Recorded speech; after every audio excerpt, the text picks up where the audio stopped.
Hi,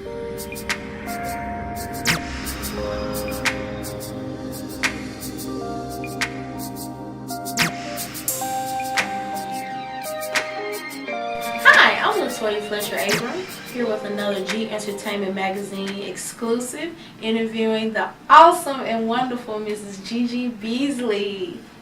Thank you, Gigi, for joining us. Thank you for having me, Toya. Gigi is the owner of Natural Languages. We're going to talk with her today about her life and her accomplishments. So, Gigi, tell us a little bit about yourself. Well, Toya, I am a native of Birmingham. I was born in the Civil Rights era. And I'm the eldest of 13 children. Wow. I'm a mother of 4. And I was educated here in Birmingham, in the Birmingham City School System.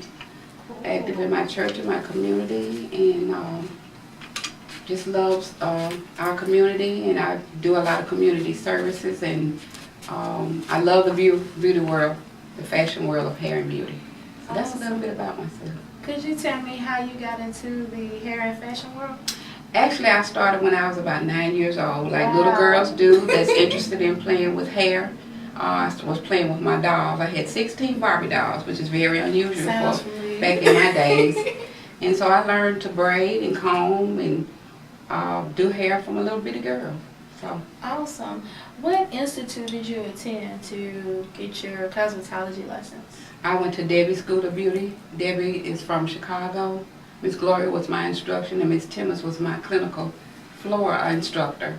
Back in the 80s, Debbie came from Chicago, so it was Debbie's Beauty School down in the uptown Birmingham, where the old Burger Phillips building was. I'm sure you probably wouldn't know about that. It was before your time. Yes, sir. But back when blacks and Parisians were where it was located, uptown Birmingham. Okay, awesome. So after you finished beauty school, where was your first job? Well, I worked for my uncle. Okay. He's a firefighter, but he's also Okay. a cosmetologist slash barber. Wow. And that was Esquire Barbershop in North Birmingham in the Cottageville area. Did you find it hard back then to build a clientele, or was it easy for you? No, it's just like any other cosmetologist starting out. You know, back then we didn't know anything about marketing and networking. So you basically had to depend on, you know, word of mouth and your friends and family. And, you know, it was just a word of mouth thing back there. And then by my uncle having his own salon, you know, he would refer some of his friends, you know, to give me a chance. And so that's how I got started with the clientele. So compared to back then to nowadays, do you think it's easier for those beginning cosmetologists, or do you think it's more competitive? Well, not so much as easy, but they do have a greater, like I said, they have networking now. And then people are more into marketing themselves. And so it's very competitive, though. I'm not going to downplay that, but they do have a better advantage than when we did when I was starting out. How do you feel about commercial hair, weave versus the upkeep of your natural hair? How do you feel about that? Well, in all fairness, I've never worn weave, Okay. but I was Wow. relaxed. I was relaxed for over 30 years. So I just transitioned into natural hair. It'll be 2 years in beautiful, November. but I Thank like you so it. much. And so not only did I transition into the natural style, I lived the natural lifestyle. So I took my nails off, and I never wore makeup. I just always been a lip gloss girl. So the natural lifestyle is what I live, even in my everyday life, for is my diet and exercise, the little bit of exercise that I get. But mainly my diet and my lifestyle is a part of my, you know, my crown. But I love the beauty world. Let's not get that mixed up. But we, my children, my best friends, you, Yes, right. people wear it well, and I love it. And you know, it just it brings out the best in some people. And Yes, so ma'am. it's hey, I like both worlds, but this is my preference. It's the natural look.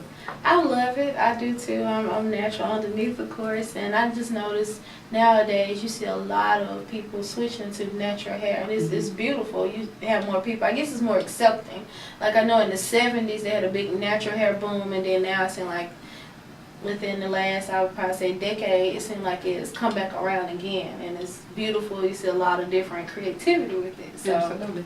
And can I just say, piggybacking on that, Tori, A lot of people think that the natural look is a trendy look. It's never been a fad. It's never been trendy. You know, my mom brought the first platinum afro from New York. Wow. And even on my Facebook page, I posted it so they could see her with her dangling ball earrings and her platinum afro. So the natural look for in our culture is not a trendy or a fad. Like I said, it works for a lot of people. And actually, the natural hair, you being yourself, you know, it takes more maintenance than a relaxer or a weave or, you know, a shortcut.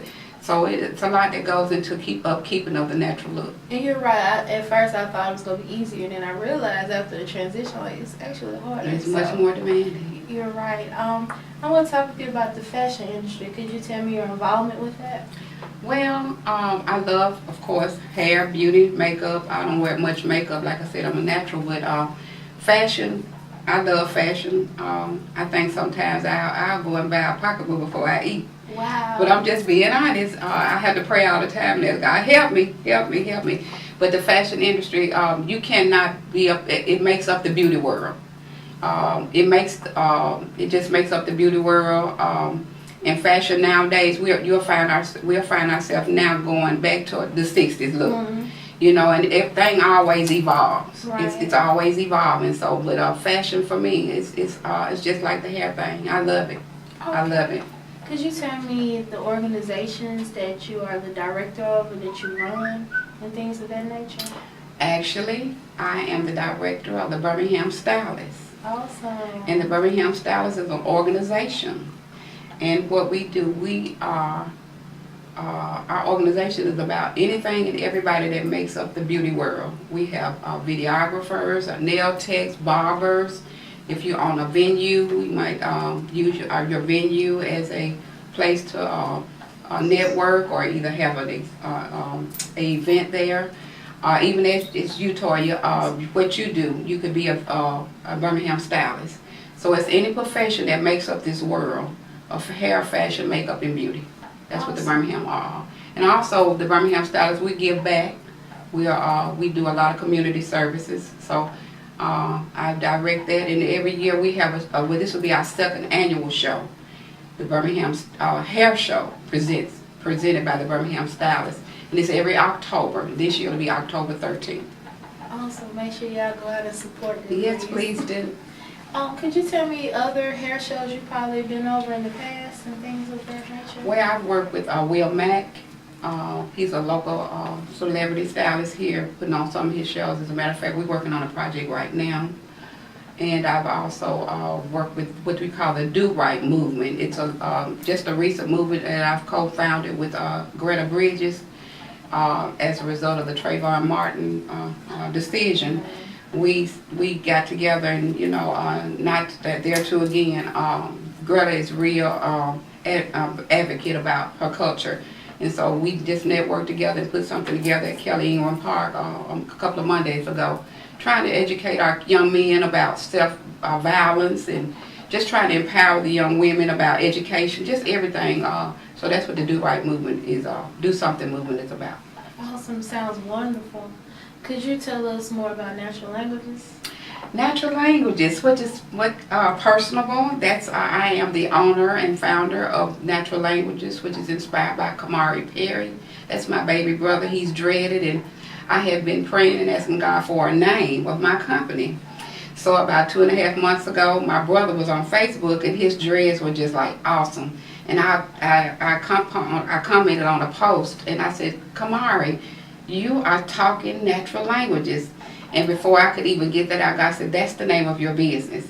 So Natural Languages is a strategic planning consulting agency. And what we do, Toya, we do it. My specialty is the beauty, hair, fashion, and makeup world. So I consult. I'm a consultant also. Awesome, awesome. Well, do you have any shout-outs you would like to do? Of course. I want to give a shout-out to the Birmingham Stylist, all of my friends at the Birmingham Stylist, and the owner of the Birmingham Stylist, Mr. Larry Harris. And I want to invite everybody this year to our show, which is October 13th. And we'll give out more information on our Facebook page, and also we'll be informing the public about our show this year. So we hope to see everybody. And I also like to do a shout out to Do Something movement with Greta Bridges, and it's been a pleasure, Toya. Awesome. Thank you so much. If someone would like to get in touch with you, how would they go about doing so? Well, of course, I'm like everybody else. I'm on social media on Facebook, and that's Gi Beasley. And I also can be found on Facebook under Natural Languages. And also you can hit me up with the Birmingham Stylist at info@birminghamstylist.com. Awesome. Well, thank you, Gigi, for coming and taking time out of your very busy schedule to be interviewed by us. This has been another Gi Entertainment Magazine exclusive. Until next time, peace. Bye.